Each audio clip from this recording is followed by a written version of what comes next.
Bismillahirrahmanirrahim. Innal hamdalillah nahmaduhu wa nasta'inuhu wa nastaghfiruh wa na'udzu billahi min shururi anfusina wa min sayyiati a'malina. May yahdihillahu fala mudilla lahu wa may yudlil fala hadiyalah. Asyhadu an la ilaha illallah wahdahu la syarika lah wa asyhadu anna Muhammadan 'abduhu wa rasuluh alladzi la nabiyya ba'dah. Ya ayyuhalladzina amanu taqullaha haqqa tuqatih wa la tamutunna illa wa antum muslimun. Alhamdulillah, ikhwani fiddin rahimani wa rahmakumullah. Kita bisa bertemu kembali dalam majelis yang mudah-mudahan diberkati oleh Allah Subhanahu wa taala. Salawat dan salam mudah-mudahan terlimpah kepada junjungan kita, suri tauladan kita Nabi Muhammad sallallahu alaihi wasallam beserta keluarganya, para sahabatnya, dan juga para pengikutnya hingga hari kiamat. Dan alhamdulillah pada hari ini bertepatan dengan tanggal 1 Muharram ya, tahun baru Hijriah 1444 Hijriah. Semoga amal kita lebih baik daripada tahun yang lalu ya. Dan di bulan Muharram ini termasuk di antara, ini bulan Muharram ya. Bulan Muharram termasuk di antara bulan-bulan yang disucikan oleh Allah Subhanahu wa taala. Termasuk di antara Ashhurul Hurum, bulan-bulan yang suci, bulan-bulan yang mulia. Di mana dalam 12 bulan itu ada 4 bulan ya, yang Allah muliakan, Allah sucikan. Amal pahala, amal kebajikan yang dilakukan pada bulan tersebut dilipat gandakan. Demikian juga dosa ya, kalau dilakukan pada bulan-bulan suci juga dilipat gandakan. Ya, tidak hanya amal soleh saja, tapi juga dosa kalau dilakukan pada bulan-bulan ini ya akan besar, lebih besar kalau dilakukan pada bulan-bulan lain. Karena kehormatan daripada bulan suci ini. Salah satunya adalah Muharram ya. Bulan yang sekarang kita berada di dalamnya. Yang kedua, bulan Dzulhijjah yang lewat ya. Yang ketiga bulan yang lewatnya lagi, yang sebelumnya lagi, yaitu Dzulqa'dah. Dan yang keempat bulan Rajab ya.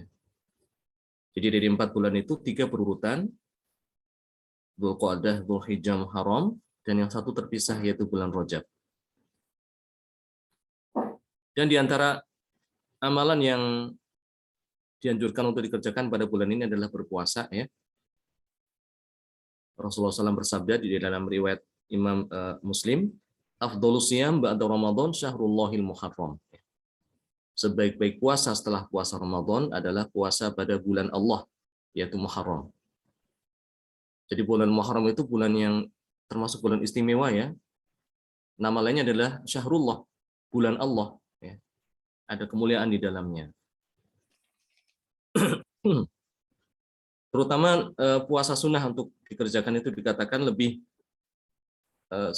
afdol ya daripada puasa-puasa sunnah yang lain. Jadi puasa yang paling bagus setelah puasa Ramadan adalah puasa yang dikerjakan pada bulan Muharram. Terutama nanti tanggal 10 yang kita kenal dengan nama puasa Asyura ya. Ini disebutkan bisa menghapus dosa setahun yang lewat ya.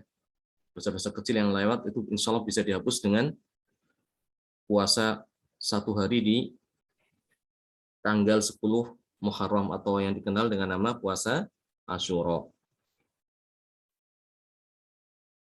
Akan lebih bagus lagi kalau kita berpuasa sehari juga sebelumnya, yaitu tanggal 9 Muharram dan juga 10 Muharram, untuk membedakan diri dari orang-orang Yahudi dan Nasoro ya. Karena orang-orang Yahudi dan orang-orang Nasoro itu mengagungkan hari Asyura ya. Mereka mengatakan bahwa pada hari itu hari yang baik yang diselamatkan Nabi Musa dan pengikutnya dari Fir'aun. Itu pada hari Asyura, sehingga mereka berpuasa untuk bersyukur kepada Allah Subhanahu wa taala. Kita umat muslim juga diperintahkan oleh Rasulullah SAW untuk berpuasa pada bulan tanggal Asyura ya, tanggal 10 Dan juga untuk membedakan dengan mereka ya, Rasulullah SAW berniat untuk berpuasa tanggal 9 ya. Jadi 2 hari. Jadi dianjurkan untuk berpuasa tanggal 9. Meskipun Rasulullah SAW tidak sempat melakukannya karena sudah wafat duluan. Baik, kita teruskan materi kita tentang tajwid ya, di mana pada pertemuan yang lalu telah kita bahas tentang mad at-tabi'i ya. Sekarang yang kedua. Tsaniyan madul badal atau mad badal. Ta'rif huwa kullu hamzin mamdud. Yang dimaksud dengan mad badal itu adalah setiap hamzah yang menjadi huruf mad ya. Hamzah yang menjadi huruf mad itulah mad badal. Wa huwa halatun khassatun minat tabi'i. Dan mad badal ini termasuk salah satu di antara mad tabi'i ya. Kita ingat mad tabi'i itu dibaca berapa harokat? 2. Ya, 2 harokat saja. Maka mad badal pun juga 2 harokat. Kecuali pada riwayat Imam Warsh.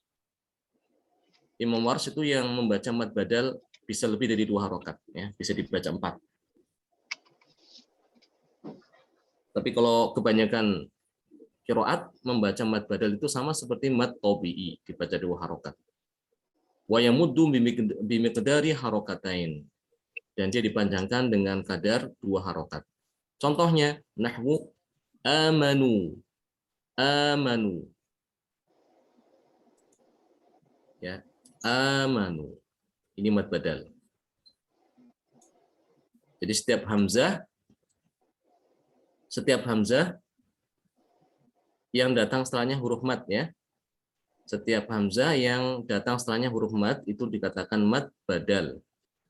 Ada hamzah setelahnya huruf mad. Huruf mad ingat ya, ada alif, wawu dan ya. Alif, wawu dan ya. Semuanya sukun. Amanu utu imana yuraun wa ma tasyaun. Yang ini yang mad badal ya. Waja'u ini mad badal. Ya, insya Allah gampang. Pokoknya kalau ada hamzah setelahnya huruf mad itulah mad badal ya. Apa tadi? Ya, silakan. Kalau badal sendiri artinya apa? Pengganti gitu. Iya, pengganti. Pengganti. Kenapa dinamakan badal? Karena sebetulnya aslinya adalah huruf hamzah yang diganti dengan huruf mad ya. Sehingga dinamakan mad badal. Asli amanu itu kan sebetulnya a'manu. A'manu. Jadi seperti ini aslinya ya. A'manu.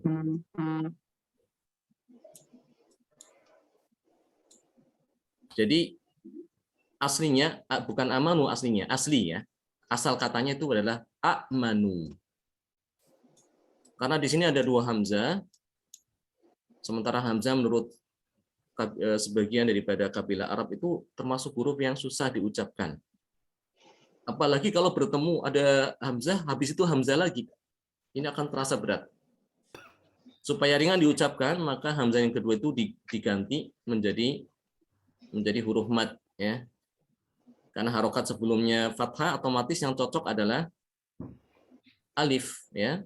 Sehingga ini diganti menjadi seperti ini. Karena diganti menjadi huruf waw ya. Huruf mad. Sementara ganti ya, pengganti dalam bahasa Arab adalah badal, sehingga dinamakan mad badal. Mad pengganti hamzah. Utu juga sama ya.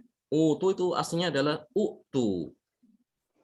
Imanan aslinya adalah imanan. Dan memang kalau kita rasakan ya, antara pengucapan amanu dengan a'manu, lebih mudah mana? Amanu. Iya kan, lebih mudah ya. Utu dengan utu. I'manan dengan imanan. Lebih mudah dengan mad. Seperti itu. Lanjut ya. Tsalitsan madul iwad. Ini agak cepat karena kita udah pernah belajar sih ya. Jadi tinggal mengulang-ulang aja sebetulnya. Tsalitsan madul iwad. Yang ketiga adalah mad iwad. Ta'rif huwa ta'widu an tanwin nasbin an tanwin nasbi halatil waqfi. Halatal waqfi bi an bi alif ya, bi alifin tamuddu bi miqdari harakatain wa yalhaqu bil maddi tabi'i.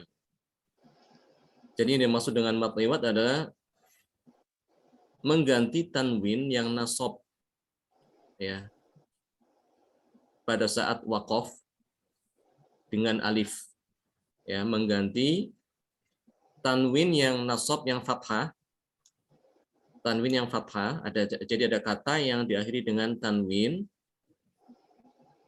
fathah, syaratnya ya harus nasab pada saat waqaf. Dengan apa diganti? Dengan alif. Ya, dengan alif dengan kadar 2 harokat ya. Dan ini dimasukkan ke dalam mad tabi'i juga. Contoh aliman ya, aliman kalau waqaf di sini aliman ini kan dia tanwin fathah ya. Kalau dia waqaf bukan aliman tapi atau alim tapi dia alima ya, ditambahin alif. Tanwinnya diganti dengan alif. At-ta'wid juga sebetulnya sama pengganti ya. Cuma yang menggantikan itu adalah alif ya, menggantikan tanwin ya. Alif menggantikan tanwin. Kalau badal tadi alif menggantikan hamzah ya. Kalau ini yang al-mad iwad alif menggantikan tanwin ya. Kalau badal huruf mad ya, tidak hanya alif aja. Huruf mad menggantikan huruf hamzah. Kalau yang mad iwad itu khusus untuk alif aja. Mad iwad sekali lagi khusus untuk alif. Karena itu yang dibaca mad iwad itu hanyalah kata-kata yang bertanwin fathah saja ya. Aliman, perhatikan aja. Aliman, alima ya. Katsiron jadi katsiro. Ahadan jadinya ahada. Rusdan jadinya rusda. Kalau tanwinnya domatain ya. Alimun. Kalau berhenti gimana? Alim. Ya, alim. Kalau berhenti disukun ya. Bukan alimu, enggak begitu. Tapi alim. Minyak disukun. Demikian juga kalau andaikan ininya kasroten ya, tidak boleh diganti dengan ya, tapi dia disukun juga ya. Contoh ahadin. Ahadin. Kalau waqaf menjadi ahad ya, ahad. Disukun. Jadi ini sekali lagi khusus untuk apa? Fathatain. Ini namanya mad iwad ya. Apa tadi? Ya. Kata Ustaz tadi alif menggantikan fathatain. Alifnya kan sebelumnya ada juga di situ. Alim, aliman, aliman, alifnya ada kan? Iya, tapi ketika disambung apakah ada? Aliman hakimah mana alifnya? Ya, dia menggantikan ketika waqaf aja. Oh. Ya, ada kelanjutannya di sini. Halatil waqaf ya. Halatil. Ya, halatil waqaf. Pada saat dia waqaf. Kalau dia tidak diwaqafkan tidak ada. Kalau dia disambung ya, diwasolkan dengan kata setelahnya, maka tidak perlu pakai alif, tidak perlu diganti. Tanwinnya dibaca. Ya, tanwinnya dibaca. Aliman hakima ya. Ahadan abada misalnya ya. Ahadan abada. Tapi kalau berarti di ahadan, jadinya ahada. Baik, ini mat yang ketiga. Selanjutnya, ada tambih ya, ada tambih. Ada catatan ya. Tidak semua fathatain itu diganti dengan alif ya. Ingat, hati-hati, tidak semua fathatain diganti dengan alif. Ada perkecualian ya. Di antaranya ini. Yustafna min maddil iwadi ha'u tafnith, ha'u at-ta'nith, fayuqafu 'alaiha bisukun. Nahwu syajaratan wa syajarah ya. Jannatan misalnya, jannah. Jadi kalau fathatannya berupa tamar butoh ya, kita namakan tamar butoh ya, seperti ini ya. Maka ini kalau dia diwakafkan bukan syajarata ya, tidak boleh. Tapi dia menjadi ha. Syajarah seperti itu. Jannatan misalnya. Menjadi jannah, bukan jannata, tapi jannah. Ini perkecualian. Kalau fathatanya ada pada ta marbutoh. Ya, ini dimaklumi insya Allah ya. Kemudian yang perlu diperhatikan lagi ya, al-waqfu ala nahwi ma'an, du'aan, syai'an, huwa min qabili madil iwad wa laysa madu badal. Bi anna alifuhu 'aridah bisababil waqfi. Perhatikan di sini kalimat ma'an ini kan tidak ada alif ya, tidak kelihatan. Du'aan tidak kelihatan alifnya ya. Kalau syai'an ini ada alifnya. Tapi yang ini nih. Ini ketika waqaf maka dibaca dengan mad iwad. Ya. Du'a. Dan ini tidak termasuk mad badal ya. Ingat, bukan mad badal tapi mad iwad ini. Mad iwad. Kenapa mad iwad? Karena dia dibacanya hanya ketika waqaf saja. Kalau andaikan itu mad badal, dia dibaca waqaf maupun dibaca sambung, dia ada matnya, tetap dibaca panjang.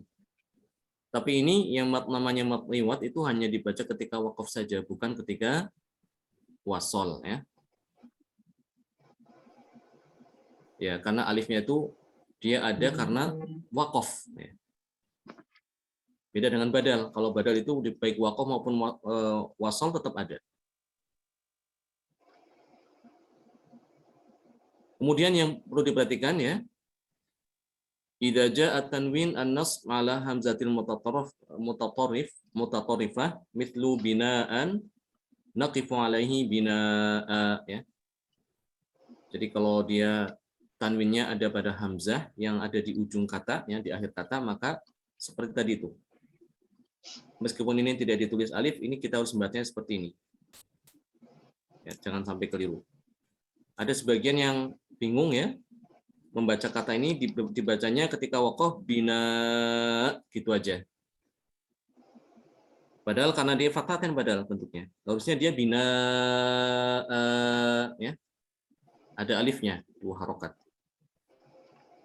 Yang dibaca sukun itu adalah ketika tanwinnya dhammatain atau kasrotain. Binain misalnya ya. Tanwinnya dia itu kasrotain. Nah, ini baru dia dibaca sukun ketika waqaf. Dibacanya bina gitu. Tapi kalau dia fathatain seperti ini, meskipun dia tidak diberi alif, dia ketika waqaf harus ada alifnya di situ. Dibacanya bina. Bisa dipahami insyaallah ya? Insyaallah. Ya. Rabi'an yang keempat, al-maddul munfasil, yaitu mad munfasil. Ta'rif huwa an ya'tiya harful maddi akhiril kalimah huwa an ya'tiya harful maddil akhiril kalimatil ula wa hamzatil qat'i fi awalil kalimatil lati taliha. Nahwu bima unzil qalu amanna wa fi anfusikum. Mad munfasil adalah mad di mana huruf mad pada akhir kata, ya, huruf akhir pada akhir kata yang pertama bertemu dengan hamzah al-qata', ya, pada awal kata setelahnya. Ya, jadi ada dua kata bertemu ya, nih ada dua kata bertemu. Ya. Kata yang pertama di akhirnya itu ada huruf mad.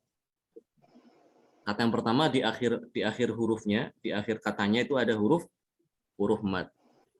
Kata setelahnya itu adalah hamzah. Ya, awalnya itu adalah huruf hamzah. Ya, contoh seperti ini ya. Bima unzila. Ini ada dua kata nih. Bima sama unzil. Bima ini mengandung huruf mad yaitu alif. Ya, alif ini huruf mad. Kata setelah huruf mad ini apa? Awalnya apa? Hamzah. Ya, hamzah. Nah, ini yang dinamakan dengan mad al-munfasil. Al-munfasil itu sebenarnya dari kata infasol, terpisah sebetulnya ya. Maksudnya adalah antara huruf mad dengan hamzah itu terpisah, bukan satu kata. Ya, bukan bersambung dalam satu kata, bukan, tapi pada kata yang berbeda. Sehingga dinamakan al-munfasil. Qalu amanna. Ya, di sini ada huruf mad yaitu wawu.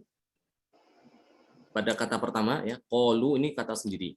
Amanna kata yang kedua ya. Awal kata kedua ada huruf hamzah qata' ya. Hamzah qata' ya kata kita sebut hamzah yang berharokat itu aja ya. Supaya gampang gitu ya. Wa fi anfusikum. Wa fi ada huruf mad yaitu ya. Anfusikum ada huruf hamzah di depannya. Maka ini yang namanya huruf mad, ini namanya mad al-munfasil ya. Miqdarul madil munfasil, ukuran panjang daripada mad munfasil. Ini ukurannya berbeda-beda ya. Ya, setiap qiraat tergantung ya, ada yang baca 2, ada yang baca 3, ada yang baca 4, ada yang baca 5, bahkan ada yang baca 6 ya. Ukurannya mat itu diukur dengan al-harokah ya. Kalau kita panjang kan ukurannya meter ya. Berat ukurannya kilogram ya. Nah, kalau mat ukurannya adalah harokah. Apa itu harokah? Ini udah kita bahas pada pertemuan yang lalu. Al-harokah hiyal fatratu zamaniyah al-lazimah linutqi harfin mutaharrik. Jadi yang dimaksud harokah itu adalah waktu yang dibutuhkan ya untuk membaca satu huruf yang berharokat. Itu namanya harokah. Yamuddu al-munfasil fi riwayati Hafsin an Asimin min tariqi Syatibiyah bimiqdar arba'a au khamsah harokat au bimiqdar alifain au alifaini wanis. Jadi mad munfasil ini menurut riwayat Hafiz dari Asim dari Tariq Syatibiyah itu dibaca 4 ya, 4 harokat atau 5 harokat juga boleh. Atau bisa kita sebut dibaca dengan 2 alif ya. Karena 2 harokat itu sama dengan 1 alif. Jadi bisa harokah, bisa alif ya. 2 harokat sama dengan 1 alif. Kalau 4 berarti 2 alif. Kalau 5, 2,5 alif. Ya, adapun kalau kita membaca hafaz dari Tariq Thayyibah ya. Dari Tariq Thayyibatun Nashr, ini boleh kita baca 2 harokat. Ya, dibaca qasar. Atau boleh dibaca dengan 3 harokat atau 4 harokat atau 5 harokat ya. Ini kalau kita bacanya hafaz Tariq Thayyibatun Nashr. Tapi kita akan bacanya Tariq ini. Bacaan kita ini Tariq Syatibiyah. Jadi dibaca 4 atau 5 saja. Baik, sampai sini ada pertanyaan tentang mad al-munfasil? Ada mad jaiz munfasil, mad wajib munfasil. Ini mad jaiz betul. Ya, ini mad jaiz. Yang wajib itu hanya mutasil aja. Ya. Mutasil. Ya, ini termasuk kelompok mad jaiz. Jadi pengertian jaiz ataupun wajib itu kaitannya dengan hukum ya. kaitannya dengan berapa dia boleh dibaca panjang gitu ya. Itu kaitannya dengan itu, maka ada namanya mad jaiz, ada mad wajib, ada mad lazim. Jadi mad dibagi menjadi 3 macam berdasarkan hukumnya. Ya, hukum berapa dia harus dibaca panjang. Jaiz itu artinya kan boleh. Ya, artinya boleh itu berarti mad ini boleh dibaca panjang, boleh tidak ya. Boleh dibaca panjang, boleh tidak. Berarti boleh 2 harokat ya. Boleh 2, boleh 4, boleh 6. Bisa berubah-ubah. Itu ya namanya jaiz. Boleh dibaca tidak panjang lah. Boleh dibaca 2 harokat. Itu namanya jaiz. Kalau mad wajib itu harus dibaca lebih dari 2 harokat. Itu wajib ya. Kalau lazim harus dibaca 6 harokat. Ya, itu tingkatannya gitu ya. Ada jaiz, ada wajib, ada lazim. Seperti itu. Nah, ini mad munfasil masuk ke jaiz. Al-mad munfasil kelompok mad jaiz. Baik, mungkin ini aja dulu yang bisa kita bahas pada pertemuan hari ini ya. Mudah-mudahan bisa dipahami dan bisa dipraktekkan dalam membaca Al-Quran, insya Allah. Barakallahu fikum jami'an. Wa jazakumullahu khairan.